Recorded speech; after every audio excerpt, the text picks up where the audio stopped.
Hi, welcome back to the bunker. Today we're going to take a look at different types of chemical reactions and how to predict the products that you might get in a certain chemical reaction. There are 5 major types of chemical reactions, and we'll take a look at each one of those as well as some examples.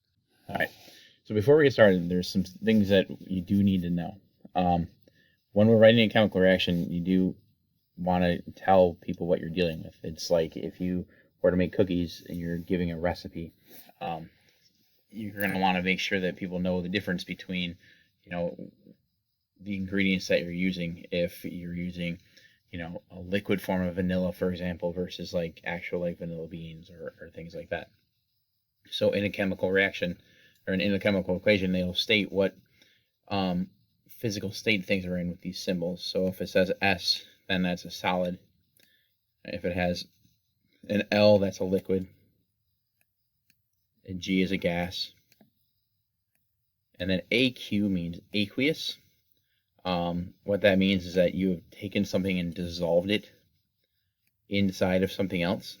So it means it's been put into a solution. So we call that aqueous. All right, so first type of reaction, addition reaction. All right, addition reaction, 2 or more substances combine to form a new compound. Take 2 things, get 1 new thing. When we look at this equation, like this is an example where you took solid iron plus oxygen gas and you got iron oxide. Right? 2 separate elements or substances combined to form 1. Now, a lot of times when they're talking about these types of reactions, and different types of reactions, they'll use this sort of nomenclature, as an example. So A is the first compound, B is the second one, and then AB would be the new chemical compound that you've made in this case. So when we talk about an addition reaction, it's A plus B yields, which is what the arrow means again, yields AB. So substance A plus substance B yields compound AB. Let's take a look at an example of a synthesis reaction. A synthesis reaction is another term that we can use for addition reaction. And you'll probably see this more often than you would see an addition reaction. So this would be a synthesis reaction. Just as a warning, this reaction produces highly poisonous SO2 gas. This must only be carried out in a well-ventilated area or a fume hood. Also, the reaction between iron and sulfur is extremely exothermic and very high temperatures are reached. Ignited using a hot glass stirring rod, iron powder and sulfur powder react together extremely exothermically. For this experiment, only iron and sulfur powder is needed. The amount that you need will depend on how much you want to make. You can make any amount as long as you maintain the mass ratio of 7 grams of iron to 4 grams of sulfur powder. First, I added 35 grams of iron to 20 grams of sulfur. I then poured the powder between each beaker back and forth until the mixture became relatively homogeneous.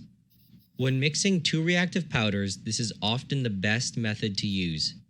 Mechanical stirring, or even worse, grinding with a mortar and pestle, could lead to the spontaneous ignition of the mixture. You might notice that there are still quite a few clumps of sulfur in the final mixture. For our purposes, this is okay. However, if you wish to avoid this problem, simply use dry sulfur and fully powderize it before using it.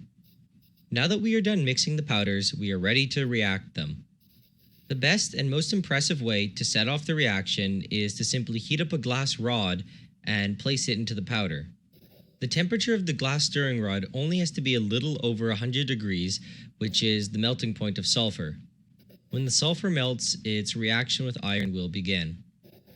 So the reaction that's going on here is actually quite simple. Simply put, the solid iron and the liquid sulfur combine to form iron 2 sulfide in an extremely exothermic reaction. This reaction should only take place on something that can withstand the high heat. This means it should be carried out on something like concrete or a high melting point metal, not aluminum because aluminum will melt at around 600 C. Also, absolutely no glass, porcelain, or organic polymer of any kind. This reaction is interesting, but the final product, iron 2 sulfide, is actually a useful product. The iron sulfide from this reaction can be collected and reacted with hydrochloric acid to produce hydrogen sulfide gas. It has a rotten egg smell and it is extremely poisonous. Its toxicity is comparable to that of hydrogen cyanide. However, despite its significant toxicity, hydrogen sulfide gas is used in a multitude of chemical processes. I'm providing this video to show you why you should not carry out the reaction on glass or porcelain. The reaction is extremely exothermic and it can easily crack and shatter glass. In the end, you are left with a very hard, dense material that is stuck to the end of the glass stirring rod. If you are interested in keeping the iron 2 sulfide, then you can wait till it cools, break it up, and put it into a container. Just as a warning, powdered iron 2 sulfide is pyrophoric, which means that you probably shouldn't powderize it as it might ignite on contact with air.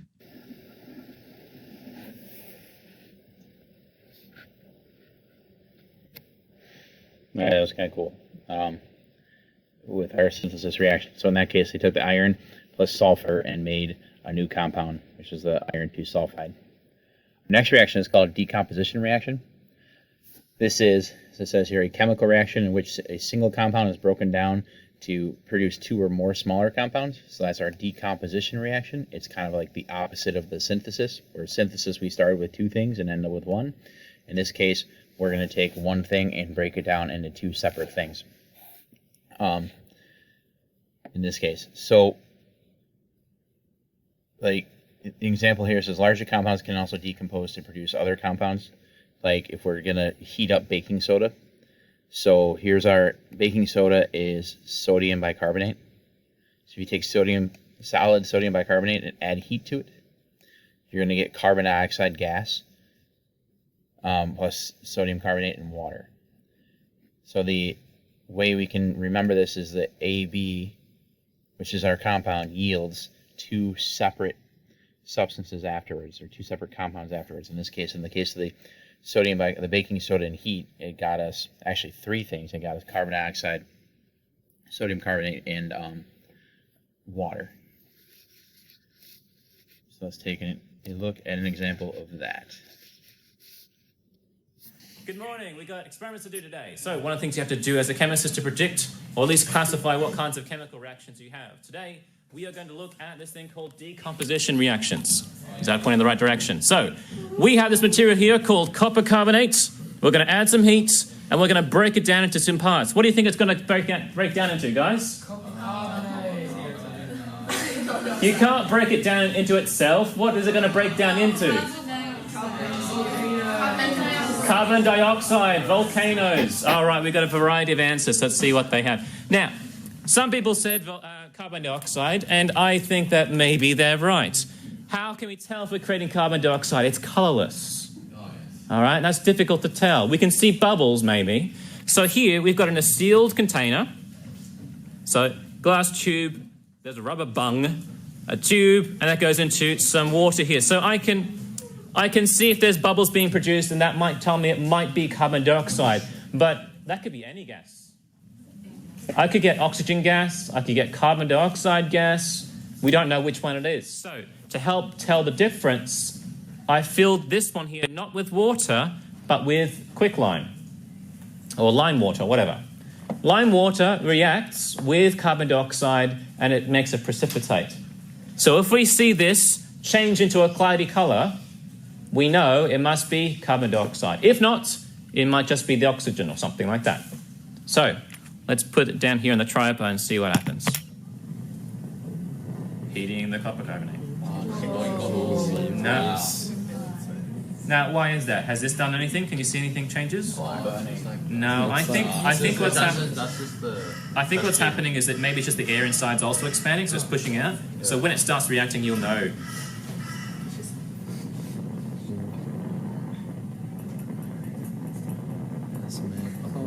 Look at that, look at that. Now look at the other tube. bubbles. Well, it's going gangbusters. Yeah. Smoke. That's pretty cool. So what does the test tell us? What's it made out of? Carbon dioxide. All right, so we're creating carbon dioxide gas. Now, before everything goes wrong, I have to unplug it. All right. Well, what tends to happen if I don't unplug it is that I've created all this extra hot gas, so it's an expanded state. Then once I remove the Bunsen, everything cools back to room temperature. And what do gases do when they cool down? They come together, so it actually starts to suck up the liquid through the pipe and then down into here, which is not what I wanted, because I need to dispose of this. What this is, has it disappeared entirely, or has it changed somehow? Oh, it's changed. It's changed in It's colour. like a look a lot. It's gone from green to black. We've created something different.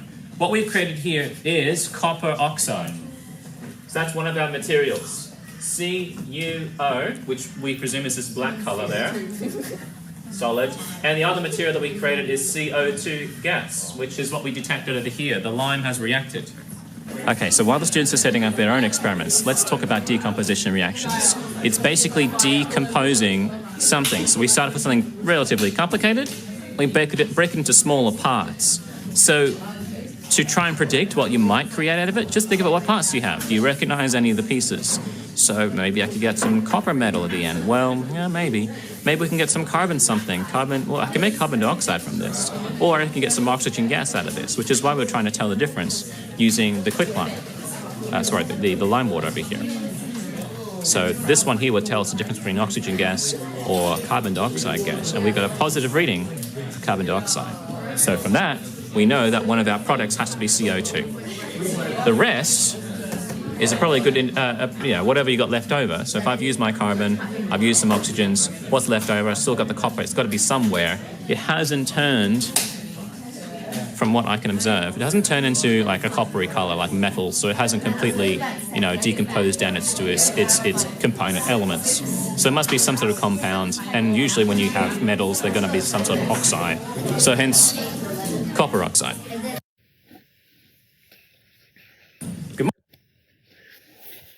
Okay, so moving on to a single displacement reaction or a single replacement reaction. I've heard both of those terms. In a single displacement or single replacement reaction, one element just replaces something similar in a similar compound. So if, like, your cation replaces another cation, for example, right? So, or your anion replaces an anion type thing. Or the example we have here, if I take an iron nail and I put it into a beaker of copper 2 chloride, all right, the iron and the copper are going to switch. All right, so you'll begin to see a reddish copper forming on top of the iron nail. So the iron replaces the copper. The iron goes into the solution to become an iron chloride solution, and you end up with like solid copper that's actually coming out of the solution and basically switching places in that with the iron. So the equation like that for that nail looks like this. So I take solid iron and I put it in the copper 2 chloride, that aqueous solution, and I end up with iron 2 chloride, which is still an aqueous solution, and that is solid copper. So the copper and the iron have switched places. When we write that out as far as examples, it kind of ends up looking like this. All right. So in this case, AX is the original compound. So you just put that X in there to represent a different element. B is the single element that is also being mixed in there. BX becomes the new compound, and A becomes the element. So what we can see here is that A and B end up swapping places or displacing each other in that sort of reaction. So let's take a look at an example of that. Welcome back to chemistry. This is Jeremy Krug with another chemical reaction. This time I have a test tube set up here, and I'm going to add just a few milliliters of hydrochloric acid.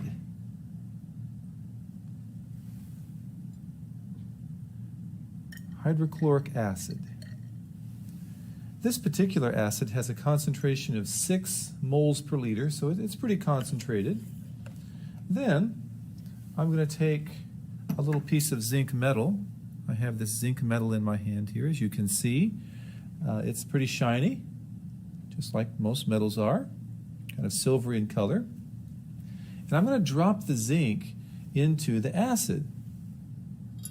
Now those are bubbles of hydrogen gas. I'm making quite a bit of hydrogen gas here. So I'm going to put this other test tube on top so I can collect as much of that hydrogen gas as possible.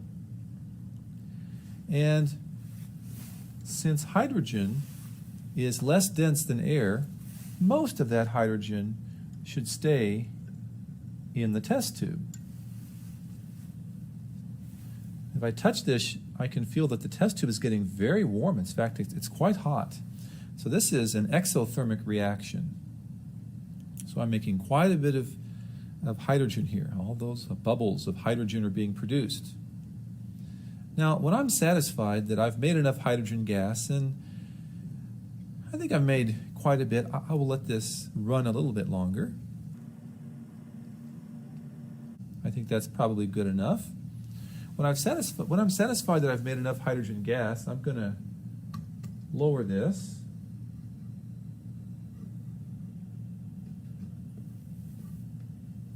And we'll come back to that later. Now I'm going to take that hydrogen that I've just collected, and let's see what happens when I take this little flame and set the hydrogen on fire. Did you hear the pop?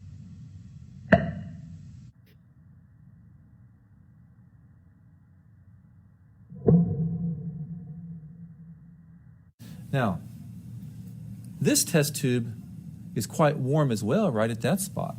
So this is an exothermic reaction too. And if you look closely, I bring this closer, perhaps you can see it, but inside, it's a little hard to see on the camera, but right inside this test tube there's a little bit of condensation, which tells us that that hydrogen burned, which means that it reacted with oxygen to form a little bit of water. And so it's a little hard to tell here, but we made a little bit of water. I hope you enjoyed this chemistry demonstration. Visit my website at www.krugslist.org for more chemistry tutorials and demos, and subscribe if you liked what you saw. Okay, that's a single displacement reaction where one thing is replacing one other thing. A double displacement or double replacement reaction, you have ions from two compounds exchange places to form two different compounds. That's our double displacement. So we have two things that are switching in that case. All right, an example here is a lead nitrate solution plus potassium iodide gets a lead iodide and a potassium nitrate solution like that. So in this case, they have AB plus CD gets you AD plus CB. So we can see that what has swapped places here is like the B and the D have swapped in this case. Sometimes when this happens, like if you take two different solutions, which is what happened in this case, there's aqueous there and aqueous there. When you mix them, you will get a solid that comes out. That solid is called a precipitate. Precipitate is just a solid that comes out of solution. So that's all that is. So that's going to happen when one of the compounds that in a double displacement reaction comes out of the solution. It's not in the solution. It's not aqueous anymore. It becomes solid. And what they call that is they say it's insoluble, which means it's not actually able to dissolve in that case. And you can see the little picture here, like they had the two solutions. We poured one solution into another, and we got some sort of precipitate. All right, let's take a look at an example of that. Hello everyone, and welcome back to the lab. In this video, I will be demonstrating a double displacement reaction by combining solutions of sodium sulfide and copper sulfate to produce sodium sulfate and a precipitate of copper sulfide. The general formula for a reaction like this is shown here. First, I prepared a copper sulfate solution by dissolving a small quantity of copper sulfate, probably about 0.5 grams, into about 5 milliliters of water. I have here an approximately 0.1 molar solution of sodium sulfide in water. I will now drip the sodium sulfide solution slowly into the test tube.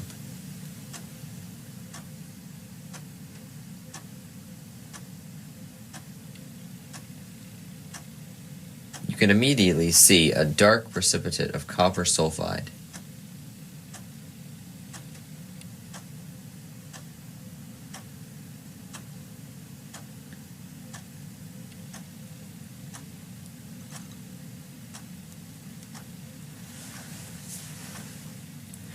Right now, the copper sulfide is concentrated near the top.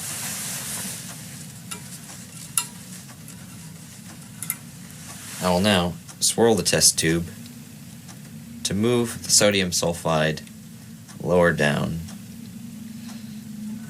As it moves down, more copper sulfide is precipitated.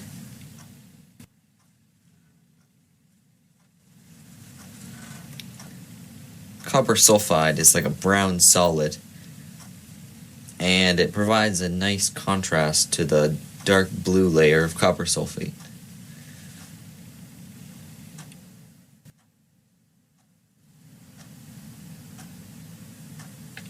I can use the pipette to mix around the mixture.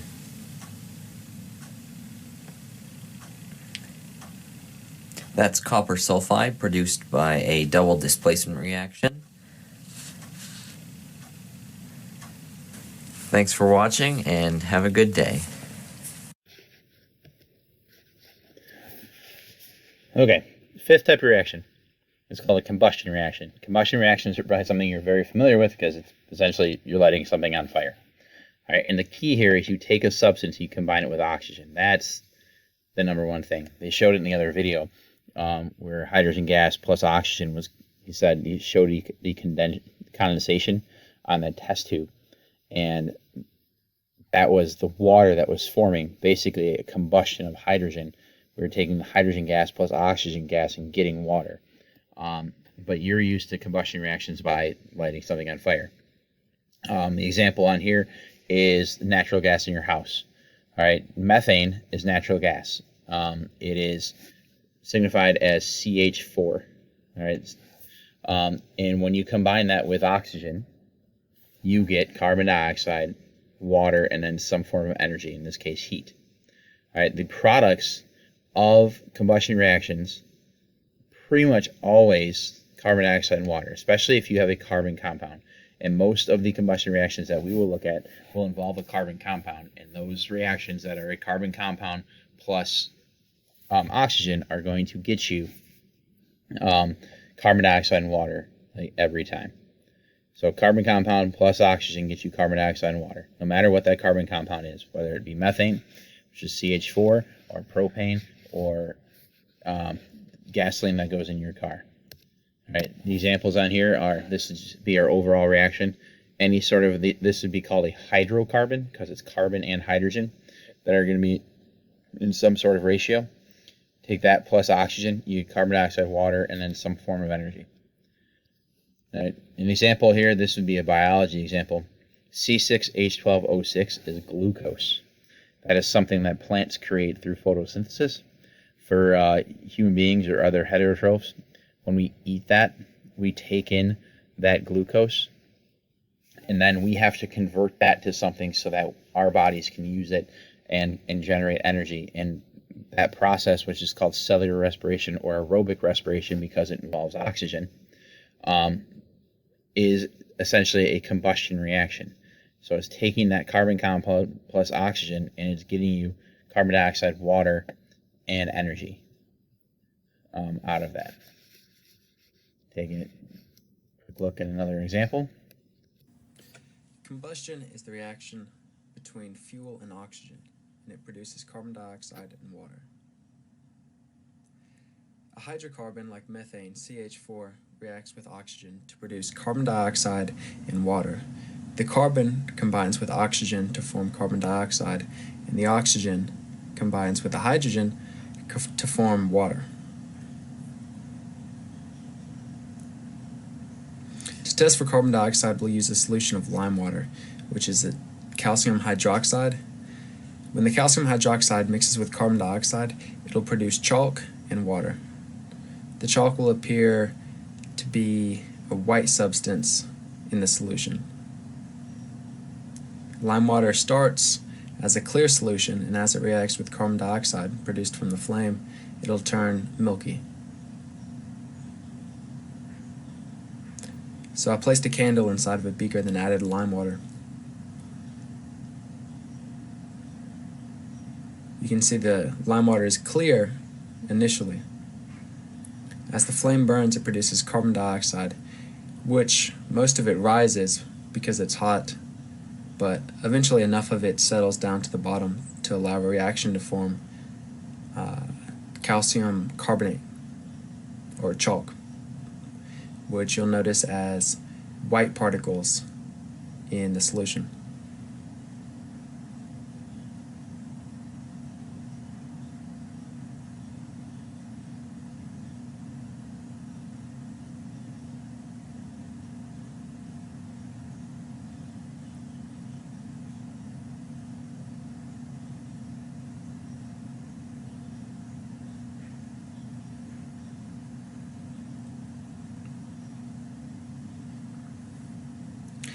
There's a small piece of candle wax floating, but you can ignore that. If you look carefully, you can see calcium carbonate or chalk in the solution. It's precipitated out and is now a solid suspended in a liquid.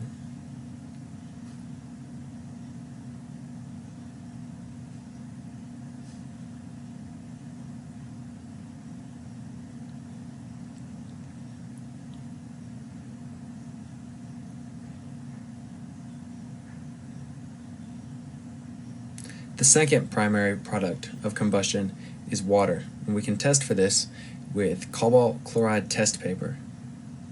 It's initially blue, but when it reacts with water it turns pink.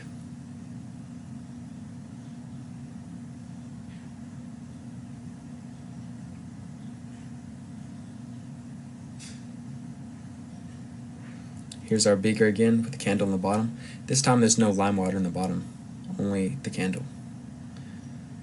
I cover the beaker to trap as much water or water vapor as I possibly can. You can see after the first round some condensation is beginning to form on the inside of the beaker. While it's covered, the flame begins to suffocate as it consumes most of its oxygen. But when I open the beaker again to let fresh air inside, the reaction will continue.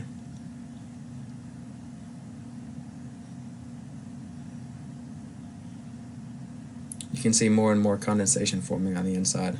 That's water vapor condensing and then turning into a small amount of liquid water, which I gather on the test strip.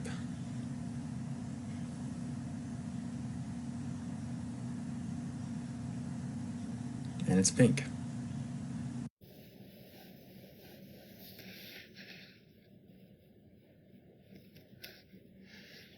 All right, this slide just shows the different examples of different reactions that we looked at, the general equation, as well as some example reactions that we looked at here. All right, so as far as practice goes, one of the things I've included on Schoology with this is, go ahead and see if we can leave it out.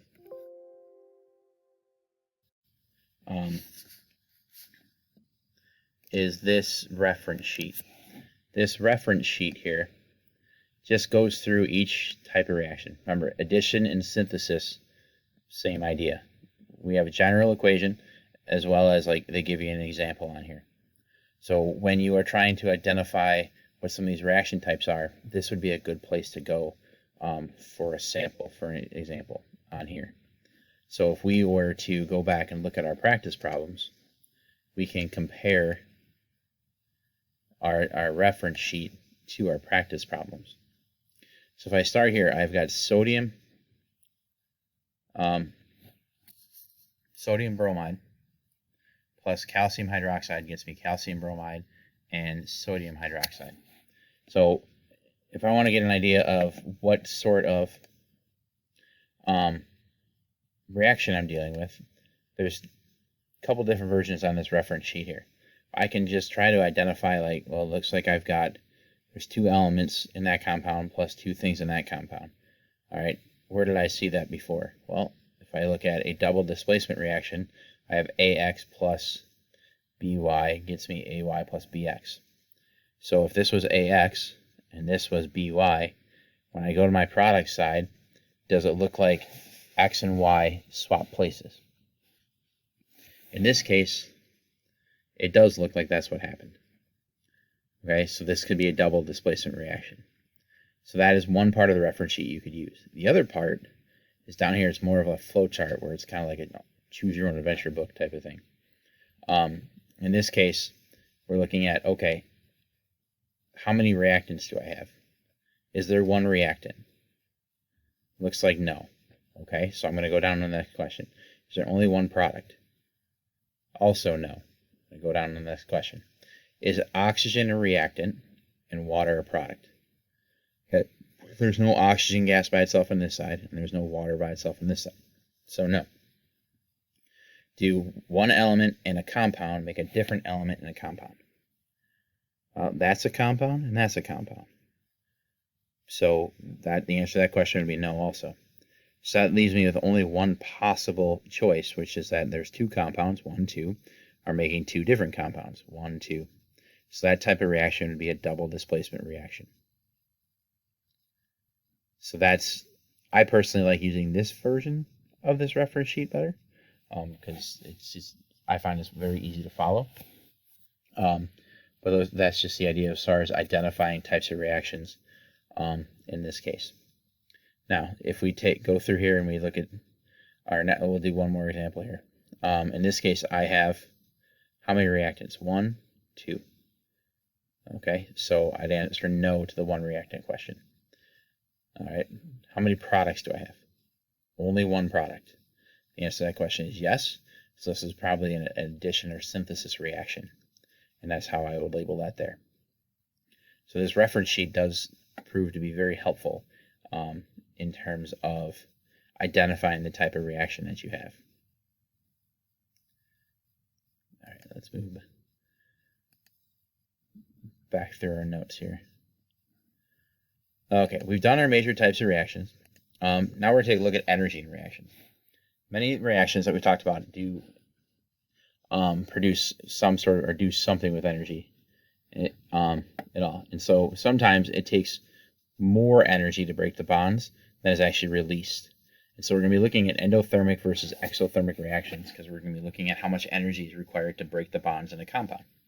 So an endothermic reaction means you have more energy has to be added into the reaction that is actually released by the reaction.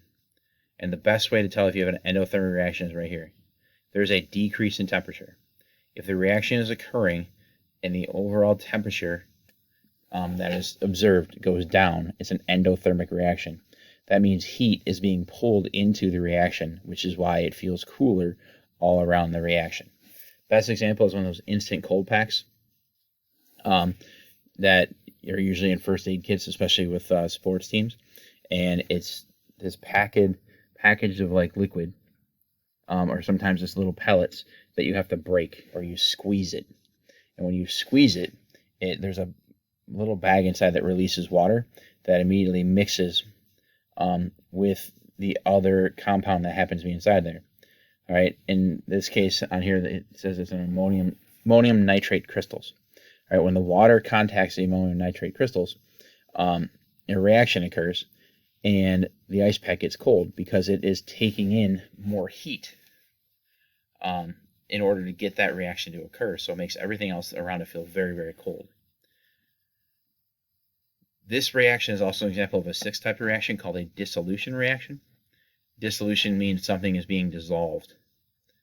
All right, so if I take an ionic compound, which is in this case ammonium nitrate, and I dissolve it in water, and I end up with an ionic compound. So that's the general equation they're showing you right down here.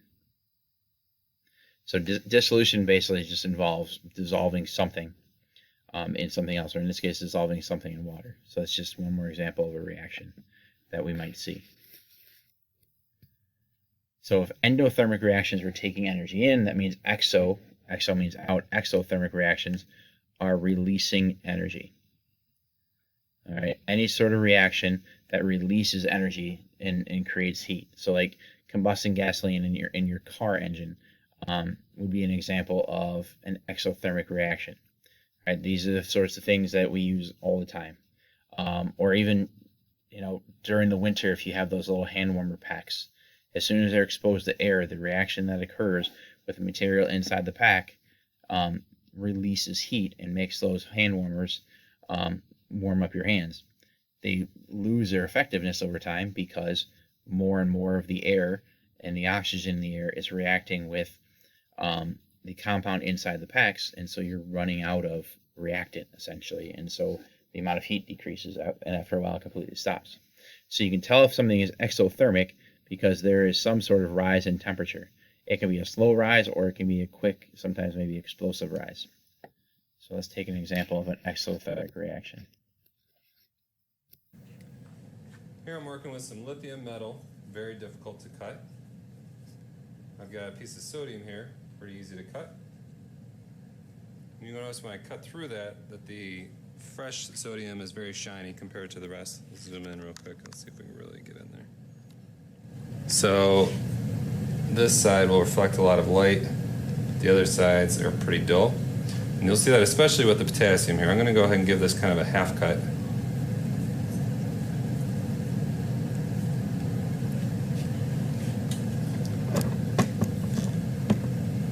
So for the potassium, this is the side that's freshly cut, and you can see the dullness to the other sides compared to that one.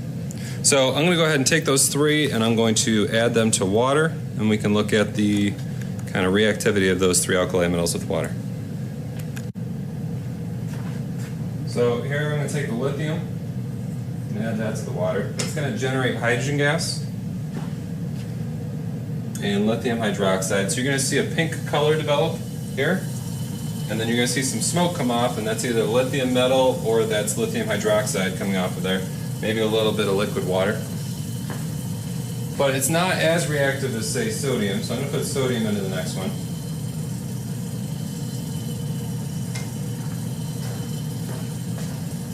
And the sodium is actually probably going to ignite. So you'll see some orange flame perhaps, or some sparks, or some shrapnel.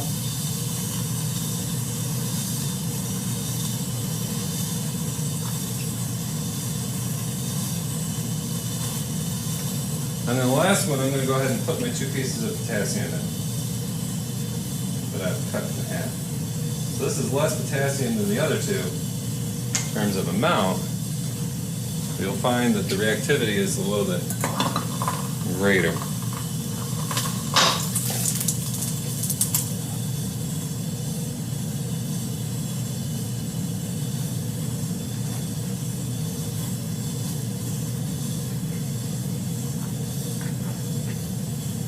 Now that potassium there was quite reactive there, but the sodium sometimes will allow hydrogen gas to build up. In this case, it's not igniting, but we can try adding another piece here. And we can hope that that's going to go ahead and actually send off some shrapnel and some flame.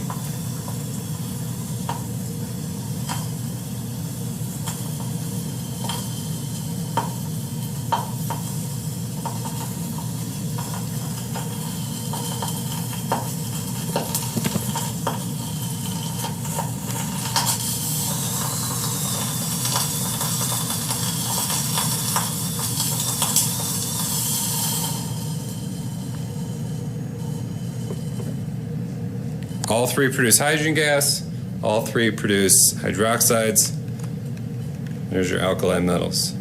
Next, we're going to go ahead and do the rubidium and cesium. All right, so as you can see in that video, there was the flames coming off those alkali metals. That first column on the periodic table is very, very reactive with water. You usually hear about people like throwing sodium in water and watching it explode. Well, that's kind of what you just saw right there. But in each one of those cases, each of those beakers is probably very, very warm right now because of the heat that came out of that reaction. So talk about exothermic versus endothermic reactions. Remember, exo means outside, so the heat is being released, which means to the outside world, so things feel like they're getting warmer. Your endothermic reactions, heat is being taken in, so the actual everything around feels a lot colder as it's pulling heat in. So endo would be heat in, exo would be heat out. So once you have an idea of the different types of reactions, you should be able to predict the products that we see in a reaction based on the type of reaction that happens to be. The example they give on here is a copper chloride solution reacts with zinc metal to produce something. So the directions they give you on doing this is you basically start by writing out what the reaction is. So you need to know the oxidation numbers of the elements that are in our compound. In this case, copper chloride would be the Cu if Cl minus. In this case, copper is a 2+. So that's where it was CuCl2. So there's our formula for copper chloride and our formula for zinc. Because this is a compound plus one element, we can look back at our sheet, our reference sheet, to see that this would be a single displacement or single replacement reaction. So our copper is probably going to switch places with our zinc.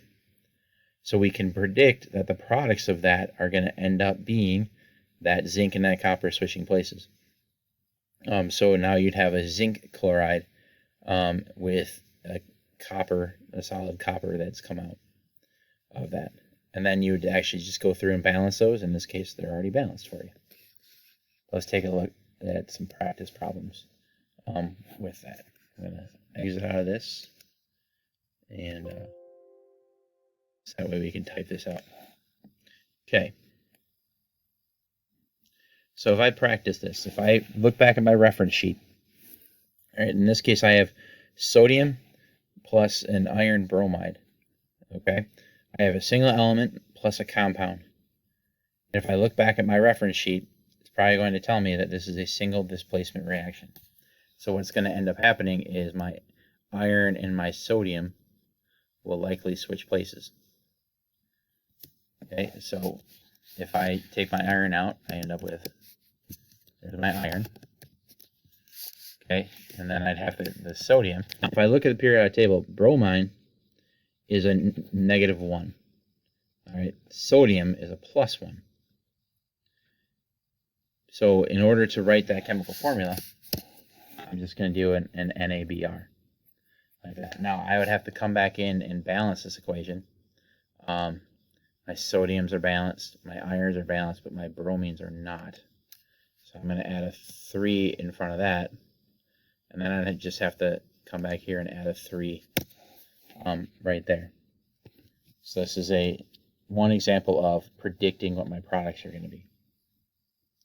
If this next one down, I've got a carbon compound, C2H4O2 plus oxygen. If you remember when we talked about combustion reactions is anytime I get a carbon compound plus oxygen, I'm always going to get carbon dioxide. My subscript here.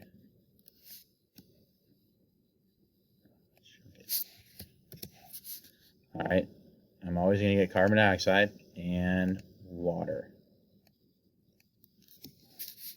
All right, for the sake of time, I'm not going to make that a subscript. We'll make that an O though.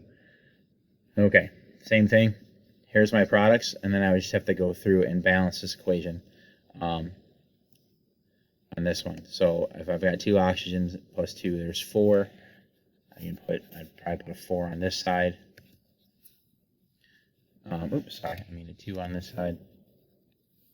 And then this one, this is where these things end up getting a little trickier. But I'll let you finish balancing that equation on your own here as we go. So those are just 2 examples. I'm not going to do the other 2 for right now. Those are just 2 examples on predicting the products in a reaction. If you use that reference sheet that I showed you and that I'll provide on online for you as you are doing your work, it'll be that the reference sheet will make this a lot easier in terms of identifying reactions and then predicting products of reactions. Thanks for stopping by. I hope everybody's doing well.